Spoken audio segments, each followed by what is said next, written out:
ఇది class room అనుకుంటున్నారు. అలా చేయకండి. ఆర్టీసీ తెలుసా మీకు? అందరు గట్టిగా చెప్పాలి, తెలుసా లేదా? అమ్మాయిలకు బాగా తెలుసు. మహాలక్ష్మి గవర్నమెంట్ మహాలక్ష్మి వాళ్ళకిచ్చి ఫ్రీగా జర్నీ చేపిస్తుంది కాబట్టి. Okay okay. నేను టీచర్స్ ఆర్టీసీలో పనిచేస్తున్నాను. దాంట్లో యూనియన్లో సిఐటియు ఎస్డబ్ల్యూఎఫ్లో డిపో సెక్రటరీగా పనిచేస్తున్నాను, కొత్తగూడెం డిపోలో. ఓకే, తప్పకుండా. ఏదేమైనా సరే ఈ కార్యక్రమాన్ని ఇంత సక్సెస్ చేసినటువంటి మీ అందరికీ, ప్రతి ఒక్కరికి పేరు పేరున ప్రత్యేక అభినందనలు తెలియజేస్తాను.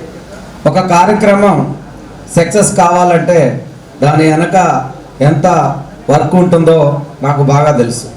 ఏదైనా ఒక మీటింగ్ పెట్టాలంటే మేము ఎంతో మందిని ఫోన్లు చేసి పిలిచి ఆ మీటింగ్ని అరేంజ్ చేయడానికి మాకు పుట్టే కష్టాలు అనేవి మాకు తెలుసు. కాబట్టి దీని వెనక ఉండి ముందుండి మొత్తానికి నడిపించినటువంటి విద్యార్థులకు, ఇప్పుడు మిమ్మల్ని విద్యార్థులే మా దృష్టిలో మీరు. కాబట్టి మీ అందరికి కూడా ప్రత్యేక అభినందనలు తెలియజేస్తున్నాను.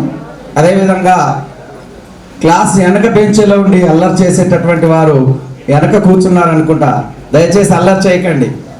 లాస్ట్ బెంచ్ వాళ్ళు అని మేము చెప్పేవాళ్ళం.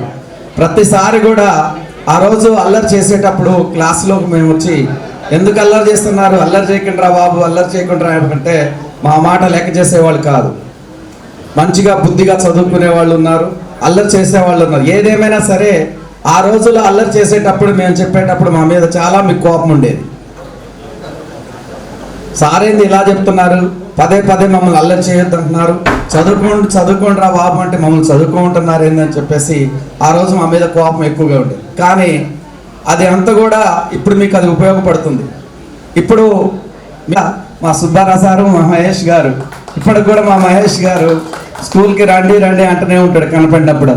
మా సుబ్బారావు సార్ అయితే ఫోన్ చేసి మీరు రావాలని చెప్తూనే ఉన్నారు. ఎందుకో తెలుసా, మా పిల్లలు నర్సరీ నుంచి 10th క్లాస్ వరకు వివేకవర్ధిని స్కూల్లో చదివారు. ₹1 కూడా ఫీజు తీసుకోవాలి ఆ పిల్లలు. మా పాప ఎంఫార్మసీ చేస్తుంది, మా బాబు డిగ్రీ అయిపోయిన తర్వాత పీజీ చేస్తూ వాడు నేషనల్ హాకీ ప్లేయర్ మా బాబు. ఇప్పటికి కూడా ఆ కృషి అంతా మహేష్ గారిది, సుబ్బారావు గారిది.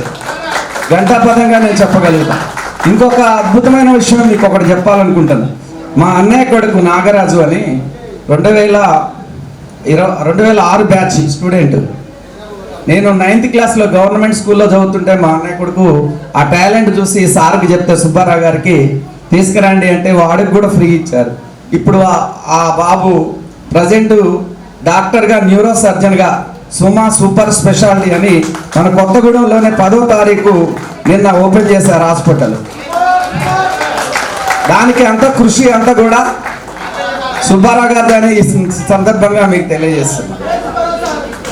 సుబ్బారావు గారు చూడటానికి అట్లా ఉన్నా కానీ మంచి నాలెడ్జ్ ఉన్న వాళ్ళు, మంచి ఆకట్టుకునే తత్వం ఉన్నటువంటి వారిని మనం ఎప్పుడు కూడా మర్చిపోకూడదు.